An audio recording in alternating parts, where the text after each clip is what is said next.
primeiramente, agradecer profundamente o momento em que as nossas almas se encontram. Eu acredito que seja a primeira palestra de uma série de muitas, enquanto Deus permitir que nós continuemos nos passos terrenos. Mas se não permitir, nós estaremos juntos nos passos do infinito. Isso é o mais importante. A visão espírita, primeiramente, é de que nós possamos, nesse momento, congregarmos nossos fluidos bons, reunirmos nossas vibrações superiores e enviá-las nessa vibração amiga a este companheiro que passou aqui pelas placas da Terra, mas as plagas não mais estão a não ser no mundo espiritual. Ele está muito lúcido, sempre muito, com muita expertise, mas precisamos de fluidos bons para envolver Divaldo Pereira Franco. Ele ficou muito tempo com o corpo perispiritual ligado ao corpo físico, o desgaste é muito grande e, aos poucos, a estruturação perispiritual se reorganiza lenta e gradativamente para dar-lhe aquela condição de 100% para a sua verve, a sua produção ser sempre muito bela. Ele vai continuar, lógico, nas atividades do bem. Estamos, portanto, esperando que logo, logo estejam sinalizadas as suas marcas no mundo espiritual. Que Jesus recolha de cada um de nós pedaços de nós para envolvermos o nosso Divaldo Pereira Franco com muito carinho, com muito apreço, com muito reconhecimento, com muita gratidão pelo que ele nos deixou de legado bendito. Para fazer homenagem a ele, eu trouxe um livro que é O Amanhecer de uma Nova Era, um livro maravilhoso que compõe um quarteto de livros que faz esse quarteto uma alusão ao nosso mundo de transição planetária. É interessante que esse é o terceiro livro. O primeiro é a nossa transição planetária, 2010, depois Perturbações Espirituais, No Amanhecer da Nova Era, e o quarto, No Rumo do Mundo de Regeneração, que foi publicado em dezembro de 2023, e que nós fizemos um trabalho de estudo dessas obras, e isto é o pouco que podemos fazer em homenagem a quem nos legou tanto. Então, que Jesus nos abençoe para abençoá-lo sempre. Sempre que possível, façamos uma prece de gratidão para que ele possa receber esta composição fluídica, renovadora, bela, que faz um bem enorme para quem deixa a leira da terra. Inicialmente, nós fomos um pouco preocupados com o que nós íamos colocar aqui e resolvemos colocar aqui um extrato, né, de um trabalho que nós fizemos na USE de São José do Rio Preto com esse tema, Rotas que Iluminam a Vida. E nós escolhemos aqui alguns detalhes daquilo que foi o seminário, tornando numa palestra, e eu documentei em um releaser. Então eu vou pedir para você ficar com um impresso e depois duplicar para quem não, né? Porque você falou 30, 40, eu pus 42, mas tem mais de 42 aqui. Então eu fui nessa média, mas eu errei. Na próxima vez eu venho com mais expertise nessa área, né? Então, por que o release? Por que o resumo?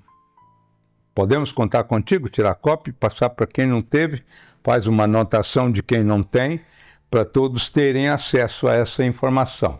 Porque ali estão praticamente as fundamentações de onde nós tiramos as nossas ideias, e é sempre muito importante nós termos uma substratum daquilo que foi colocado pelo orador. Por quê? Porque a nossa memória ela se desfaz na ação do tempo, em termos de detalhes. E com esse releaser você pode ter uma retroposição, né, para trás e uma projeção para o futuro daqueles que não vieram, que tem as ideias centrais daquilo que nós reunimos. Que Jesus, portanto, possa nos envolver, inspirando-nos, principalmente vocês inspirados, para que vocês possam trazer para mim o resultado dessas inspirações, facilitando-me, portanto, a exposição das ideias, né? Então, o mais importante é que sejamos espíritos. Porque essa indumentária que nos abriga é uma caixa de ressonância. Não somos nós. Isso aqui é um escafandro. Isso aqui é o hardware, é o computador.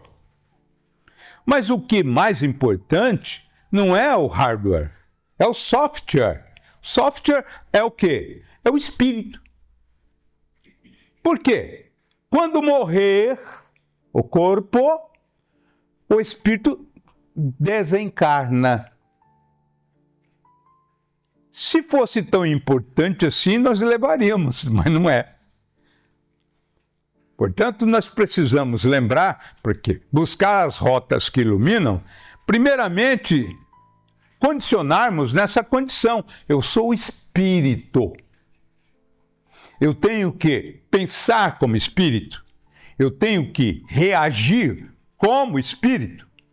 Eu tenho que manifestar as ideias que eu vou levá-las pelo assentimento do meu comportamento. Porque o que eu vou levar apenas e tão somente são sentimentos, bons ou maus, vibrações, produções fluídicas, pensamentos, isso eu levo. Mas os 40 milhões que nós recolhemos, a terra fica. E aí eu falei, não, mas eu vou deixar para os meus filhos. Mas quem são seus filhos?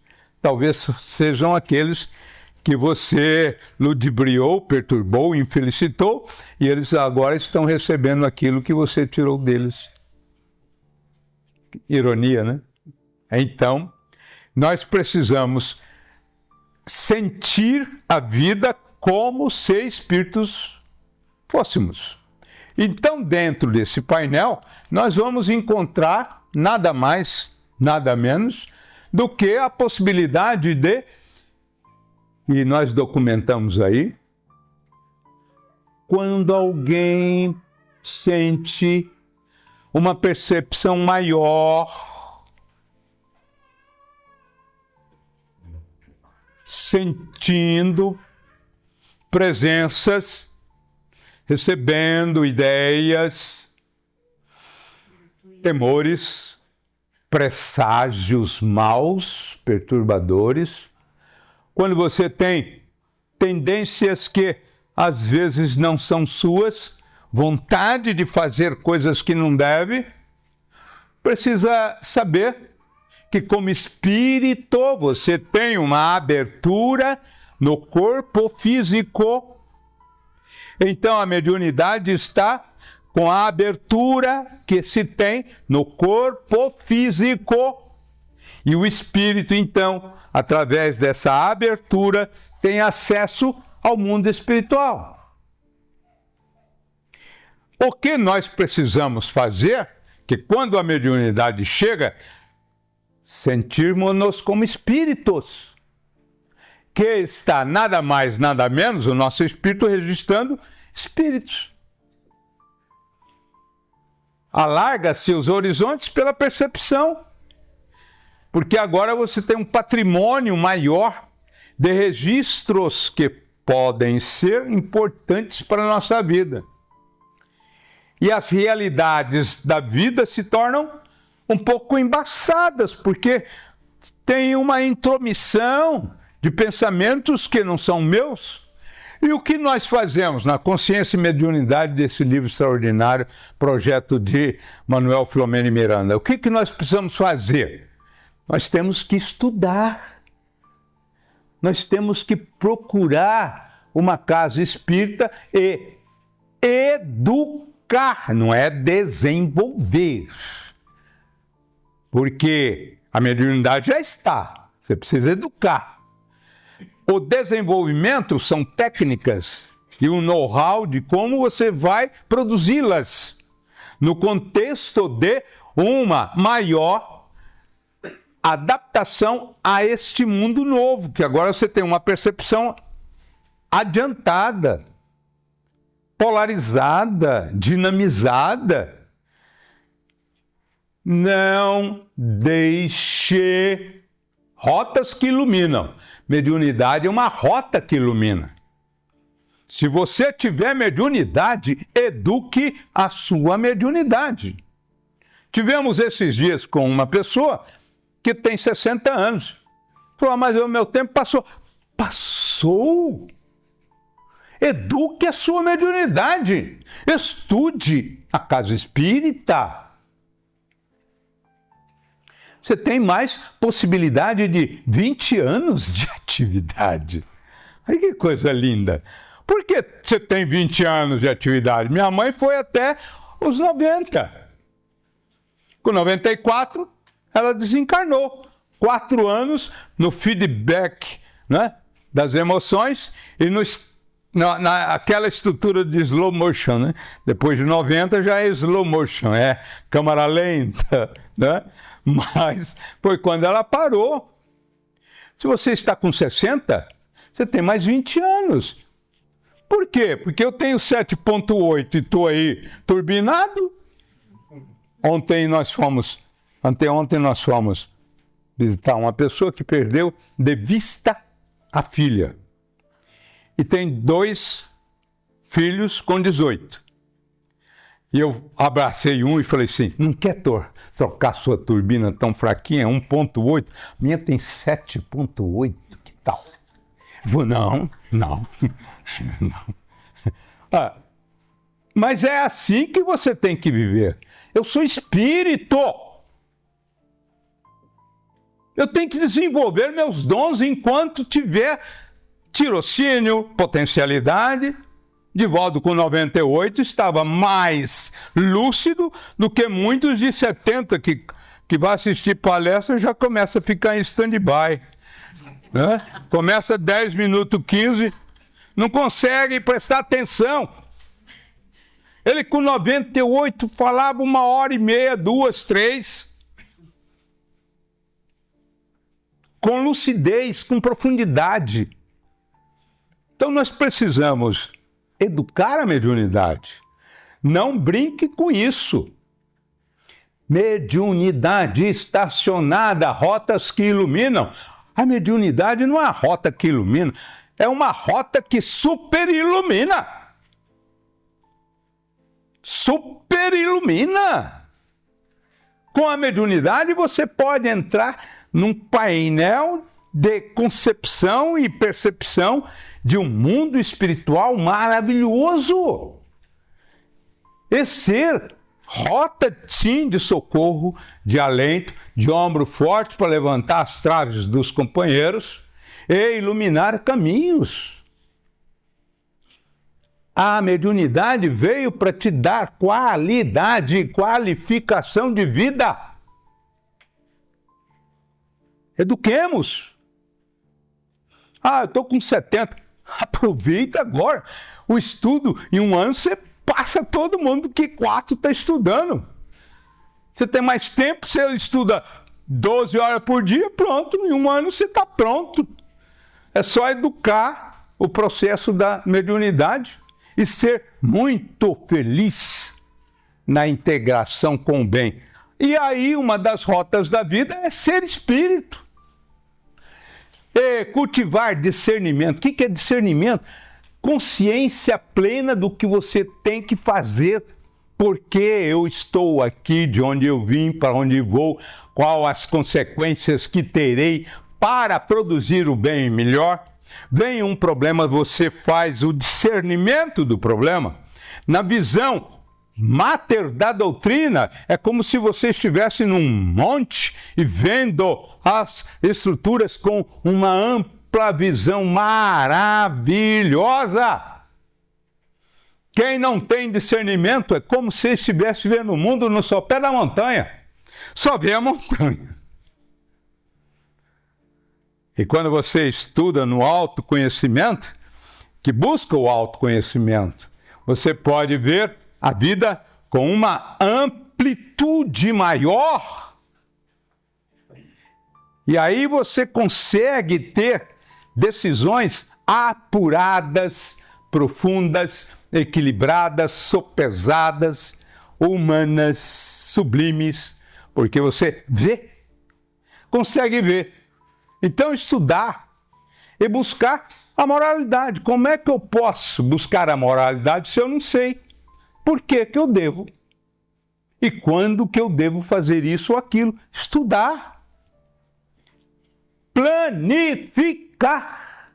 O que eu tenho que fazer para aumentar os meus dons, os meus conhecimentos, as minhas realidades. É assim que tem que fazer. Aumentar cada vez mais. Está num livro, Consciência e Mediunidade, do projeto Manuel Filomeno de Miranda. É muito importante você praticar a moralidade para aprender a fazer a caridade. Como é que você pode fazer a caridade sem discernimento? Como que você vai até para fazer sopa para você ter conhecimento? Ah, mas como é que é? Eu não entendi. Para fazer sopa, para você ter conhecimento espírita, precisa. Lógico. Mas eu vou fazer uma sopa para as pessoas que vêm aqui. Precisa ter conhecimento espírita. Você tem que dominar o campo dos fluidos. Você tem que concentrar na sopa aquilo que seria, segundo aquele grande amigo Eurípides Barçanufo, toda vez que você vai para a cozinha para atender alguém que vem à casa espírita, você precisa colocar nesse alimento os fluidos superiores da luz. Porque quando você faz qualquer coisa para atendê-los, deixa de ser um fogão para ser o restaurante de Jesus. Eurípides Barçanufo. Até para isso precisa conhecer. Precisa conhecer. Para implementar naquilo que você está produzindo um potencial fluídico que vai fazer um bem enorme às pessoas. E quando você vai servir, você precisa saber que você está produzindo fluidos na hora que você faz o servir, para envolver com amor, com carinho, com afeto, com iluminação as pessoas e elas sentirem o néctar da paz, o envolvimento do amor. Para isso você tem que conhecer, tem que ter discernimento.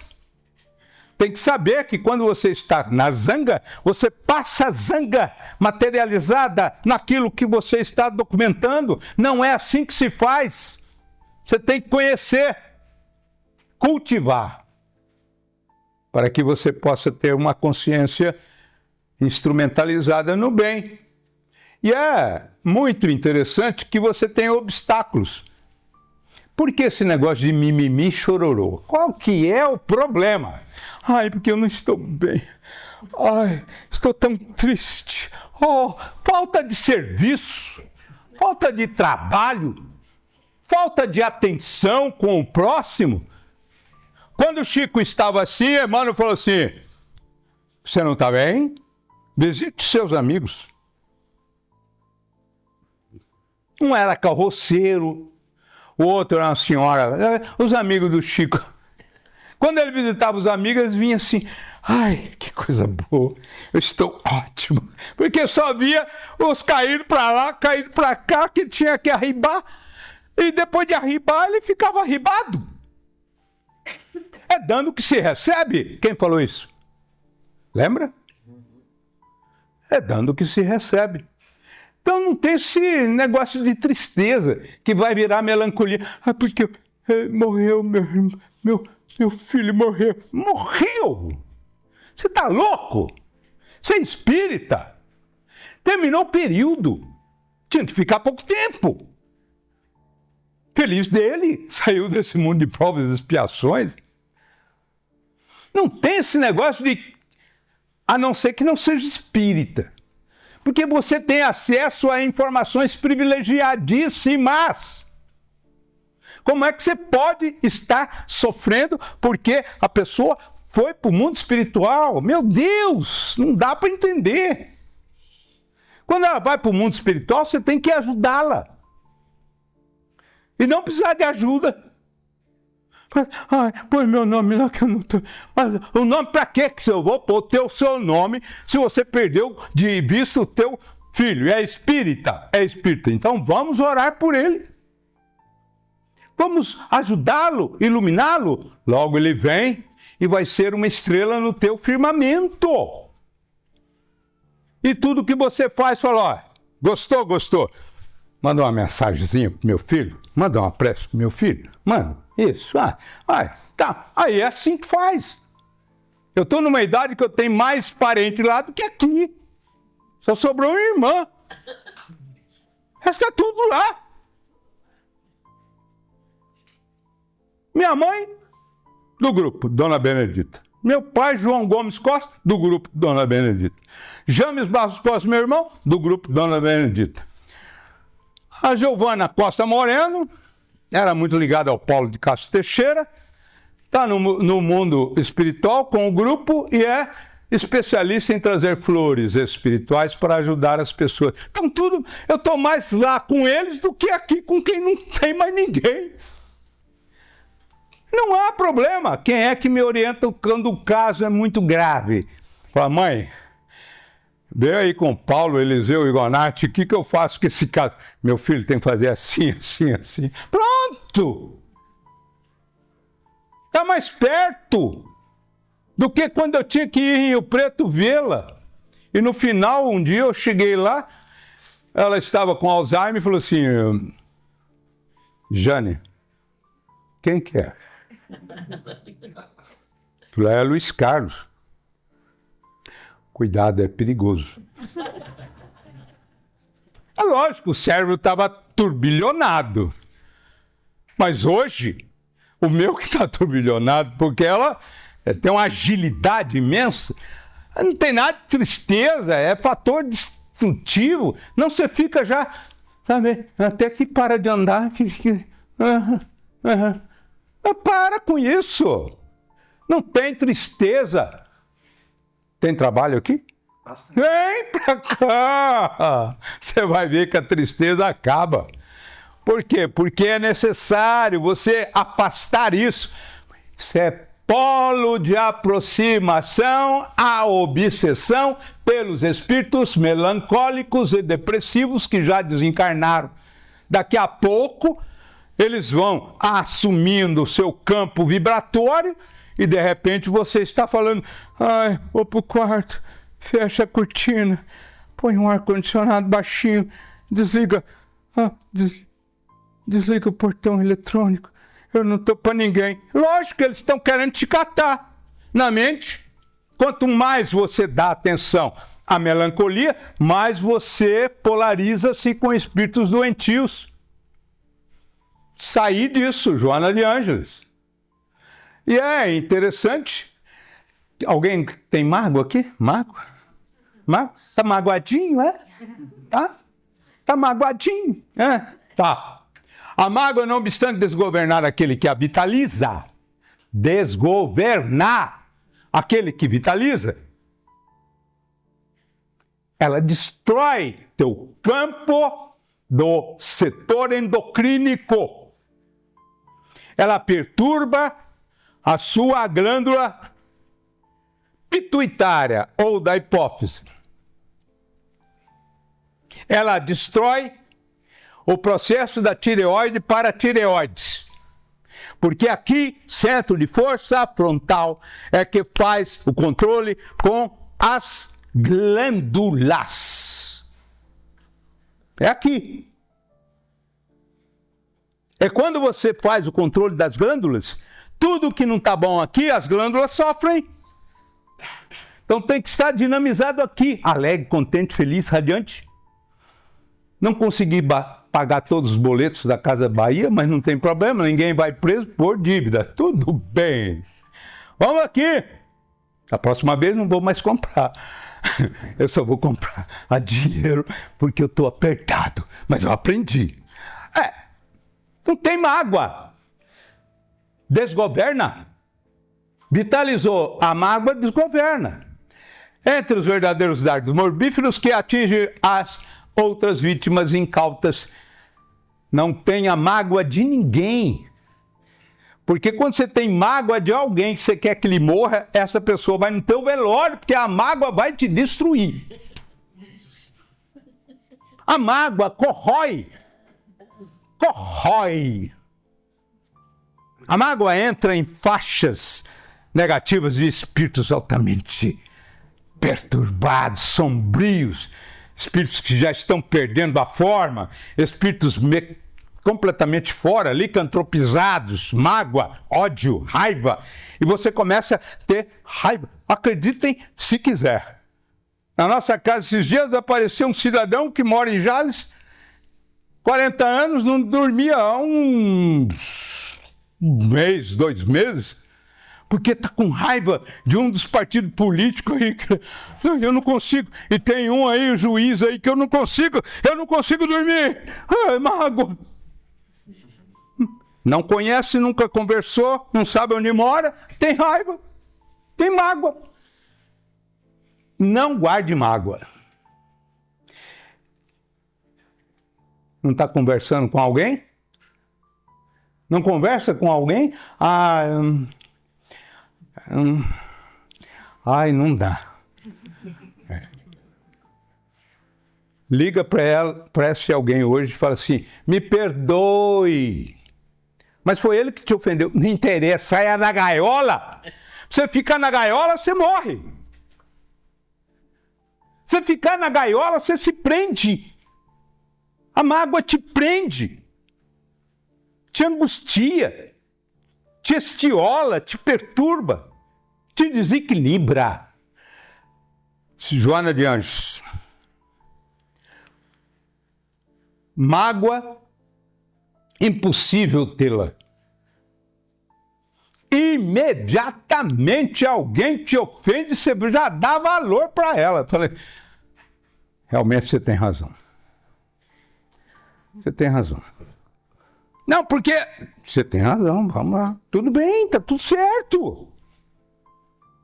Mas não guarde nada. Por incrível que pareça, tem gente que vem no centro e quando está aqui, chega a Sigismunda e ela fala, meu Deus, ela veio. Pronto, já sai da sintonia. Se pedir para fazer uma prece, você não faz, porque você já vibrou tudo para Sigismunda que chegou. Significa que ela te domina. Quando alguém te magoa, a pessoa te domina. Você é marionete. Ela chega, você se desconcerta. E bate o coração. Aí sudorece. Ela te domina. É o contrário, você que tem que dominá-la. Como? Orando por ela. O que Jesus disse? Orai por aqueles que vos perseguem e caluniam. Mas ele disse coisa pior. Se alguém quiser que você ande 1000 passos, como antigamente em Roma, os grandes poderosos exigiam que qualquer um andasse 1000 passos para carregar 20 quilos, senão ia ser preso nas galés. Ele falou assim, ande mais 2000. Mas peraí, quem falou isso foi Jesus. Eu vim com guarda-costas, tem Kung Fu, Karatê. Não adianta ficar com raiva de mim. Ele falou, se alguém quiser tomar-lhe a capa ou a blusa, a camisa, dê o paletó.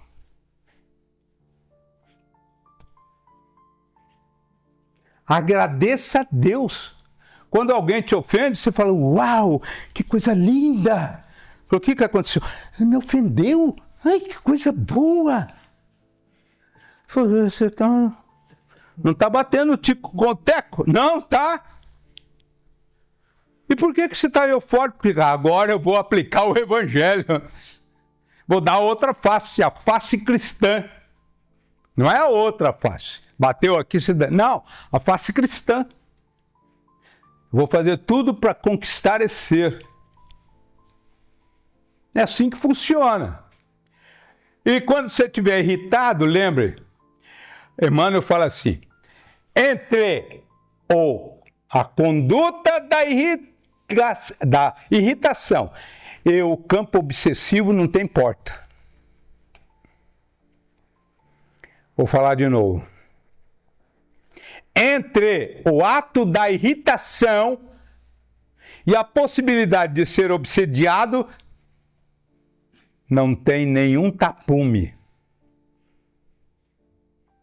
Abre o campo. E se alguém ficar aí, bate a asa, fala fino e grita, aí já está obsidiado mesmo. Aí já é... Por quê? Porque muda a fisionomia. A pessoa filma e fala assim, mas não era eu. Não, esse não era eu. Era o Tonho que assumiu o comando da sua vida. Pela ira, pela raiva, pelo rancor, pela mágoa. Tem alguém aí que tem ressentimento? Chega até a suspirar. Parece que tem um punhal. É o ressentimento. Por quê? Porque a irritação adia o aprendizado e a evolução. E se liga àqueles que estão na mesma faixa das contendas e das perturbações. Se avizinha deles.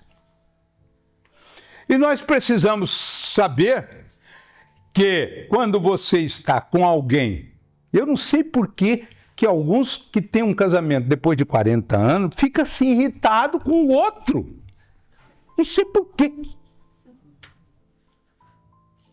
Eu acho que é porque vai perdendo a admiração, né? Porque o que governa o amor é a admiração. Ai, meu Deus, que ave canora, que coisa linda de outrora. Ó Senhor, belo como a aurora. Isso lá.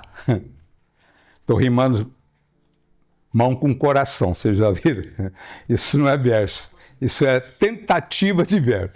Mas, observem. Quando nós temos admiração, nós aceitamos a pessoa como ela é e até agradecemos. Mas vai vivendo e vai conhecendo, vai aumentando a tonalidade da marca de sal que vai acumulando. A pessoa perde a admiração, começa a ficar ranzinza, implicante, contestador, teimoso, e passa a ter vibração negativa, por incrível que pareça. Casamentos que chega, a pessoa fala assim, sabe o que é, Luiz Carlos? Quando chega, me abraça, me dá até a urticária. É grau violento de obsessão. É bem violento de obsessão. Quando você está nessa situação, cuidado, Emmanuel fala. Você está começando a ligar com faixas altamente destruidoras. Se está assim, é para reconquistar. quanto mais velho fica, mais lindo você é. Mas você sabe que quando você era mais jovem, você até que não era bonitinho não, mas agora você está tão lindinha. Vem cá, dá um beijinho. Ah, mas dá um beijão, vai. Assim, com humor, com alegria. Que diz Divaldo? Divaldo, eu estudei muito Divaldo. Estudo muito Divaldo. E agora mais ainda, porque esses dias eu percebi que ele é muito inteligente. Ele fez uma maneira para não morrer. Divaldo não morre. Não morre. Eu estava com a minha esposa esses dias, fazendo uma atividade lá no escritório, e ela do lado lá e tal. E eu estava ouvindo, e trabalhando e ouvindo. Aí começamos a rir. E aí nós rimos, e rimos, e rimos. Era o Divaldo. Eu fui danado, ele desencarnou, mas continua vivo. Ele conseguiu ter uma maneira, porque são mais de 11 mil palestras. Quando é que eu vou assistir tudo? Nessa encarnação eu não vou assistir. Então o que eu faço? Como eu vou para a academia e velho é invisível, quando eu ver que é branco, eles já não vê mais você. Aí o que eu faço? Bom, como ninguém me vê, um fone, celularzinho lá, fico lá, só com o olho fechado. De vez em quando bate, ô Luiz Carlos, opa, tudo bem? Oh, você me viu? E eu estou repaginando as palestras. Quando eu gosto de uma, eu marco, que agora o Windows, você pode colocar Windows H num espaço e tudo aquilo que você está ouvindo fica digitando, forma um texto. Aí eu tiro aquilo que é bom para usar nas palestras. Sabe quando que eu vou terminar esse trabalho? Na próxima encarnação. Porque é tanta produção. E aí nós aprendemos várias dicas maravilhosas que Edivaldo nos passa. Rotas que iluminam, transforme-se na moralidade. É fácil cultivar a empatia? Empatia é você interpenetrar. Eu interpenetro em você, começo a ouvir você, ver você. De repente, na convivência, eu vou vendo se você está bem, se você não está bem. O que eu devo falar para te fazer sorrir. Dá um sorriso. Aê! Entrei na empatia. É empatia. É fácil. Para ter empatia, você tem que sair da apatia. E tem que sair também da antipatia. E tem que sair da simpatia. Na época de eleição, vem os candidatos todos simpáticos. Que festa! Como está o seu bisavô? E você fala, já desencarnou. Desencarnou para você. Para mim, nunca saiu do meu coração. Esse é o simpático. Cuidado com o simpático. É bom o empático. E você desenvolver a empatia para você ter moralidade vivencial. Compreensão, perdão e caridade. Vamos lá. O que diz Joana de Anjos? Toda aprendizagem exige repetição da experiência até a sua fixação em definitivo. Emmanuel diz assim: para você ter boas tendências, faça o bem por 3, 4 reencarnações, que o bem vira tendência positiva. Mas tem que sempre fazer. O que acontece com as nossas tendências negativas? Como nós fizemos muito em vidas passadas, agora vem uma vontade de fazer de novo. Uma vontade de fazer de novo, mas agora tem freios inibitórios morais que seguram, porque nós estamos estudando, e nós vemos que não é bom fazer isso. Então, nós lutamos contra as más tendências, mas elas são muito fortes. Então, nós temos que ficar na vigilância.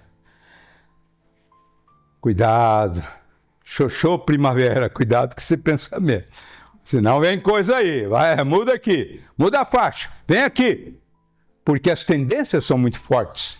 Por isso que a aprendizagem exige, segundo Joana de Ângeles, contínuo esforço na fixação definitiva do bem. Tem que ir na casa espírita sempre. Sabe como chama isso? Reforço positivo. Deixar de ir, vai para a esquerda. Hoje em dia precisa tomar muito cuidado com esquerda e direita. Um cuidado extremo. Mas você deixou de frequentar o reforço positivo da casa espírita, você começa a ter pensamentos um pouco negativos. Quer ver uma coisa? Deixa de fazer o evangelho numa semana, vai ficar 3 ou 4 sem fazer. Deixa uma semana, na outra vem um chefe, na outra aparece gente. É impressionante. Precisa de repetição da experiência no bem. Então nós estamos estudando. Temos um estudo na segunda-feira pelo WhatsApp, estamos estudando o essencial do livro de Amélia Rodrigues. Na terça de manhã, estudamos Amélia Rodrigues, lá com o Sirley, né? De um livro Aprendendo com Jesus. Começamos o prefácio ontem, terça-feira. Na quinta-feira, nós estamos estudando Painéis da Obsessão de Manuel Filomeno de Miranda. Na terça-feira, pelo WhatsApp, nós estudamos o Livro dos Espíritos. No sábado, nós estudamos Allan Kardec, por quê? Livro dos Médiuns na formação de médiuns. Tem que estudar no livro Origem. Livro Origem, no livro dos médiuns. Pode parar de estudar? Quanto mais você estuda, mais você sabe que nada sabe.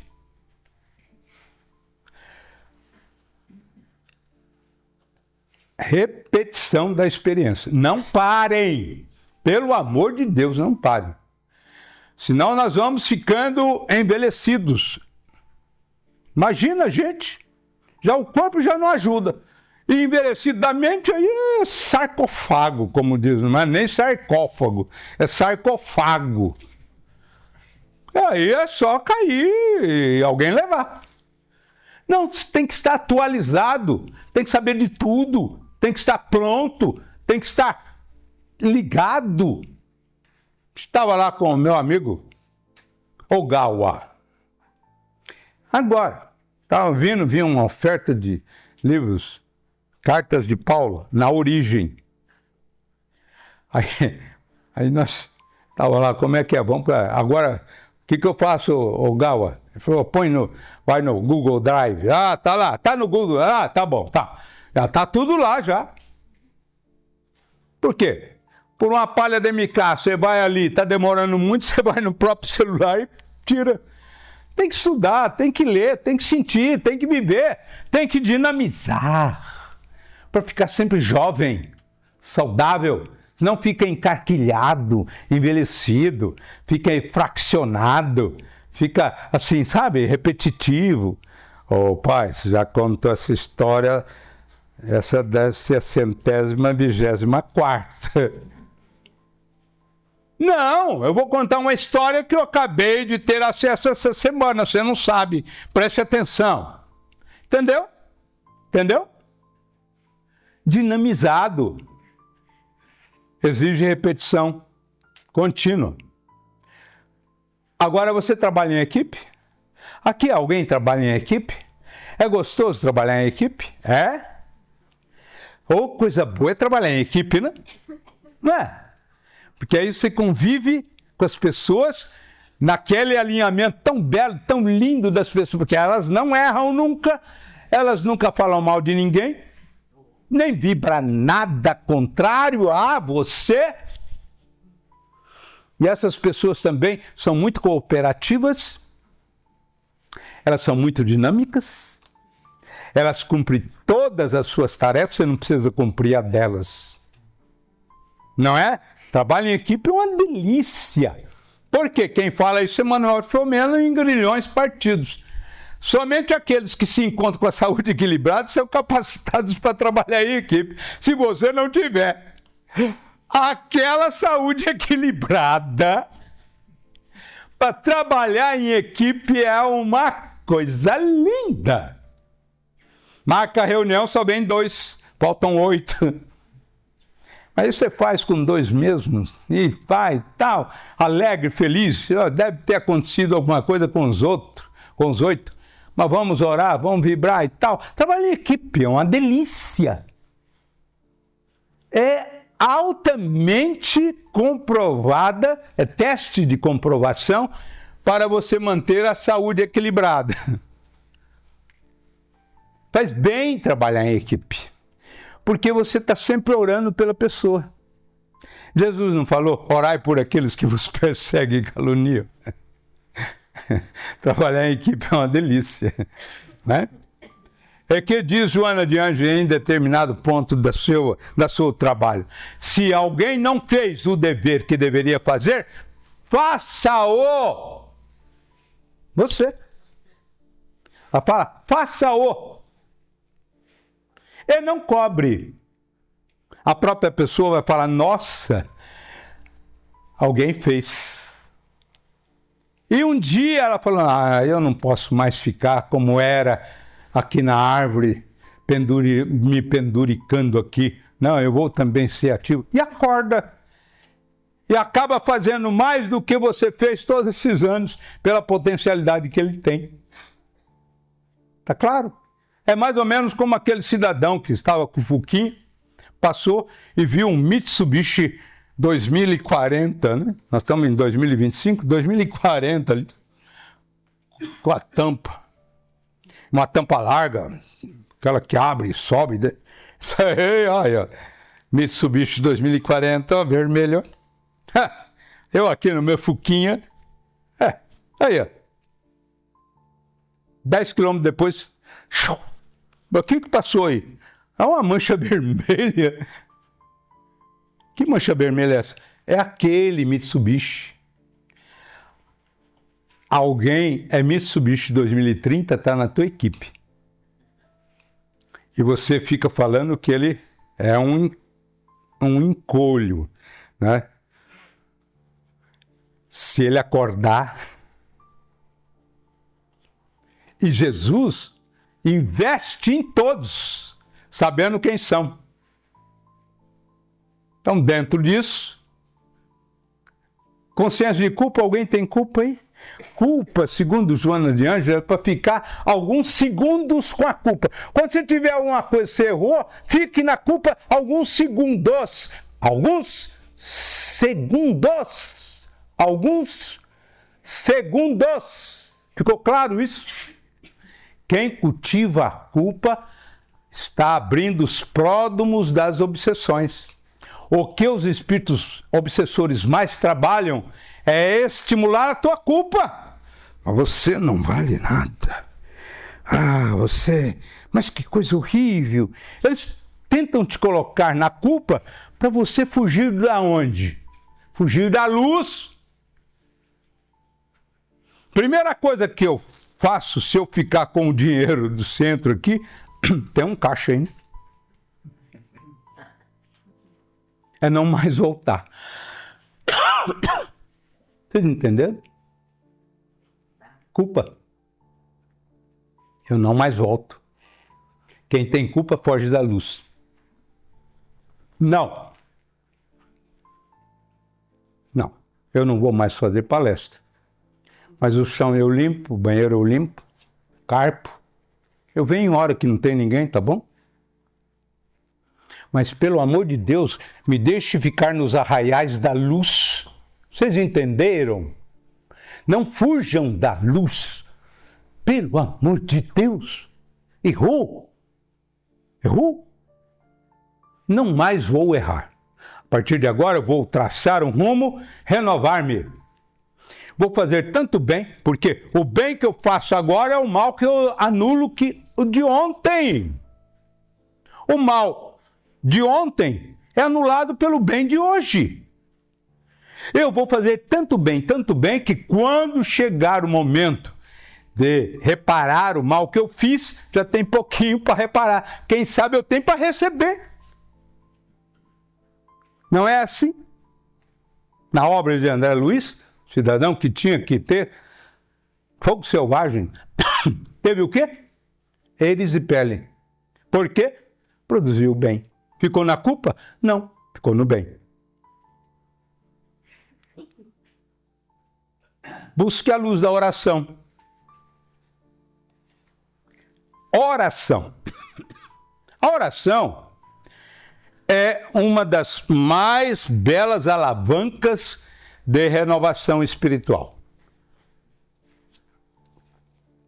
Você muda a psicosfera na hora, no momento mais importante, é o momento de congraçamento com a espiritualidade superior. Nós temos 4 polos interessantes durante o dia para fazer a oração. A oração quando acordamos, a oração quando deitamos. Essa é mais delicada, porque você vai para o mundo espiritual e não sabe se vai voltar com vida. Terrena. Talvez você ganhe a vida plena. Antes do almoço e antes do jantar. 4 polos. Você trabalha? Trabalha. Antes do almoço você vai no banheiro. O chefe te acompanha? Não, né? Não? O chefe acompanha? Não. Então você vai, 2 minutos, 1 minuto e meio, faz uma unção. Se está apertado, faz o alto passe. Senhor, faz o alto passe. O chefe não te acompanha. Você tem 4 polos de conexão com Deus para repaginar suas forças. E aí você vai buscar, portanto, esse painel altamente positivo de encontrar forças para o enfrentamento das dificuldades. Por que encontra forças? Porque você dinamiza as suas baterias. Coronário, frontal, laríngeo, cardíaco, esplênico, do lado esquerdo, um pouquinho para cima, mais um pouquinho para baixo na mesma linha, o gástrico ou solar e o genésico. 4 portais da alma, segundo André Luiz. Não considerou o cóccix, que seria o Kundalini. Ele considerou 7 e explicou por quê. Quem quiser fazer um aprofundamento, procure o livro Perispírito, de Zalmino Zimmermann. Fantástico livro. Ele te relata todos os campos espirituais que vitalizam o seu espírito. Então, dentro desse painel, a oração. Gostei, Joana. Nós estudamos, Joana, também na segunda-feira, lá no Pátrio do Evangelho, em Fernandópolis, tem um grupo às 14 horas até às 15, depois das 15 até às 16h30, tem trabalho mediúnico para atender aqueles que vêm com problemas de depressão, estado de pânico, ansiedade, toque, obsessão. Muito bem. E nós estudamos Joana de Anjos. Pegamos textos pequenos, você já participou, né? Textos pequenos e vamos delineando para debate e o pessoal sai com um potencial muito grande de convivência com Joana. Dizem que ela é difícil. Um dia ela falou para nós através do Divaldo. É interessante, eu faço uma homenagem à inteligência dos companheiros e eles dizem que eu complico. Eu estou aumentando o vocabulário deles para eles dominarem a relação humana e glorificarem-se para onde forem pela lucilar consciência elevada de seus espíritos. Ela está ajudando a gente. E a gente reclama que quer tudo miudinho. Ah, é muito difícil. Por causa da preguiça mental. Então nós, lubrificante da máquina da vida. Você quer ter a vida azeitadinha? Ore. Entre em sintonia com os espíritos. interfone para falar com os ouvidos divinos. Quando eu trabalhava em São Paulo, era muita confusão, porque tinha, às vezes, 3, 4 flagrantes para fazer na noite. Era uma confusão danada, aquela... Então, de vez em quando, eu pegava o copo e ia para o banheiro. E tinha um escrivão que tinha aquele óculos pequeno. Ele ficava assim. Aí um dia ele chegou e falou assim: ô chefia, conta pra mim. Falei: o que é? Esse negócio o senhor vai e leva copinho pra dentro do banheiro. Eu não sei não, hein? Tem alguma coisa aí. Falei: não, você tá com história, rapaz. Eu levo o copo, porque às vezes demora, eu bebo água. Eu acho que o senhor vai fazer alguma coisa. Eu ia pedir o quê? Aquela muvuca inteira, confusão, todo mundo grita, mas ninguém tem razão. Eu tinha que dar razão para documentar, isso demora, isso exige, na madrugada, interfone para falar com os ouvidos divinos. Senhor, me ajude cá, me direcione, me dê um pouco de tirocínio, discernimento. Aí vinha, falando: não, ó, vamos fazer o seguinte, ó, tal. Dali a pouco, 3 horas, estava tudo calmo, tudo tranquilo. Nós não podemos perder o combustível excepcional. Nossa máquina trava sem a oração, porque os entulhos nos perturbam. Quem não educa a mediunidade se entulha de fluidos ruins e de pensamentos negativos. E quando chegar na idade em que as juntas começam a fazer barulho, você vai virar o Código Internacional de Doenças, porque você só sente e internaliza. Sente e internaliza. Você não coloca para fora na vera caridade, você não produz nada em termos espirituais, e aí você se perturba e se petrifica. Por isso que a oração é importante e o trabalho no bem também. E quando Jesus fala, e eu deixei o legado para vocês estudarem mais um pouco, não é estudar agora, mas estudar em casa. E pode também pegar esse material, ou quem não tiver, ele vai duplicar, para a semana que vem vocês terem acesso, quem não recebeu, para você dar para aquele que não veio. Porque, via de regra, você fala assim: Aristófanes tinha que estar ouvindo essa palestra. Que pena que ele não veio.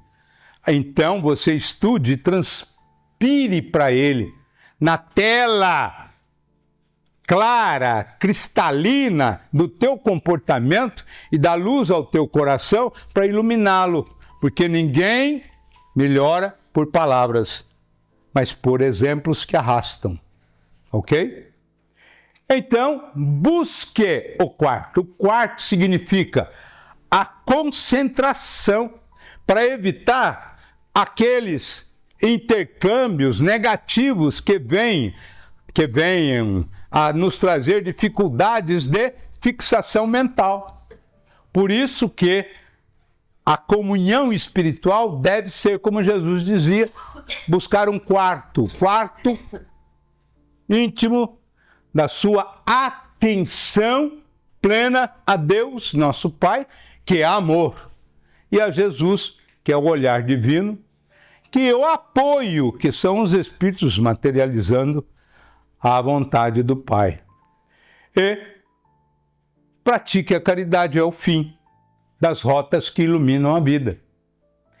Quem pratica o bem coloca em movimento as forças da alma. E esse painel do Chico Xavier é muito interessante, porque a caridade, ela traz doce convívio com o perfume da paz. É uma beleza. Então nós temos lá, você conhece bem, no domingo de manhã, E nós temos uma casa bem afastada da cidade. E vai para lá um grupo muito grande de 4 bairros, os mais pobres da cidade. E é muito bom porque aquele povo que acompanha as palestras, se o orador deixar, ela participa também. Ah, um dia aconteceu isso comigo. É uma delícia. Tá? Quando termina, e abraça, e beija. Aqueles beijos assim que dá aquela, sabe? É uma delícia. Não é? Porque eles têm simplicidade de coração. E dulcifica, tranquiliza, acalma. Agora tem a turma da mocidade. A turma da mocidade, lá do nosso grupo, no começo eles riam. Quando alguém fazia prece, eles riam. Porque eles são pessoas lá que assistem o tráfico a todo momento e tal. Pois aos poucos, lenta e gradativamente, agora eles já participam. Tem alguns que fazem a prece. Nós levamos lá um grupo, 2 companheiros que tocam caridade.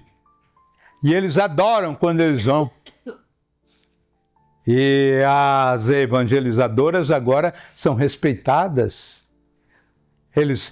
Tem um lá que pega umas flores lá, não sei de quem, para levar para a evangelizadora. Até que ponto? Então nós vamos ver que promove, dignifica, supera-se. E você tem a tônica da paz. E essa tônica da paz que nós terminamos. Identificar-se com a realidade, sim. Quando age, torna-se útil. A ação no bem é uma dádiva de alevantamento às hostes divinas, saindo do ramerrão das nossas preocupações rasteiras, desprendendo de materiais e das paixões pessoais. A caridade faz o elemento mais belo de compreensão e luz. Então nós precisamos lembrar da possibilidade de buscarmos este campo tão belo de envolver o irmão que está próximo. E das caridades que nós conhecemos, a mais bela é a caridade moral. A material é dando daquilo que lhe falta. A espiritual é iluminando almas, espíritos. Mas a moral é conviver com alguém que ele convocou antes de vir à Terra. Porque ele era já um grande sábio do ontem. O convidou para ser o seu braço direito. E quando voltou à Terra, ele só foi chamando. E quando chamava, eles largavam tudo. Mateus largou a coletoria e foi. Ainda fez uma festa. Os outros estavam pescando, largou, foi. Por quê? Já tinham sido convidados, convocados, alinhados no que Jesus iria fazer. E ele veio e convidou um que era judeu. De todos os discípulos, um só era judeu.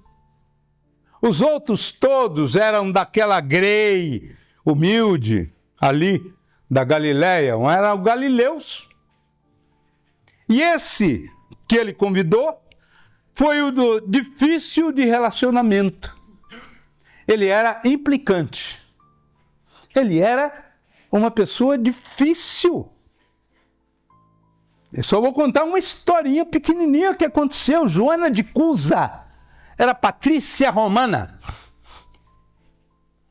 E ela escolheu uma patrícia romana para arrumar dinheiro para o colégio apostólico, para eles poderem viajar para Jerusalém, porque custava muito dinheiro. Pois Judas aceitou o dinheiro e dizia a todos Patrícia romana traz dinheiro corrupto, dinheiro malsão. Nós aceitamos porque precisamos, mas ela quer ganhar os céus com dinheiro. Pode enganar a Jesus, a mim não. Fez o que fez. E quando estava nosso discípulo inteligente, muito querido, porque no lugar de Judas, ao desencarnar, veio Zaqueu, que era publicano. Mas ele resolveu trocar o nome e pôs o nome de Matias. E Matias nada mais é do que Adolfo Bezerra de Menezes Cavalcante. Estava Matias e Tiago. Ambos falavam, mas que coisa horrível que Judas fez, fazer isso com Jesus, que coisa horrível! E nos arrojou na vala infeliz dos infelizes, não poderia ter feito isso. E um falava, outro falava, comentando sobre Judas. Eis que vem uma luz que vai aumentando nos horizontes, até o lugar em que eles estavam se tornou presença, era Jesus.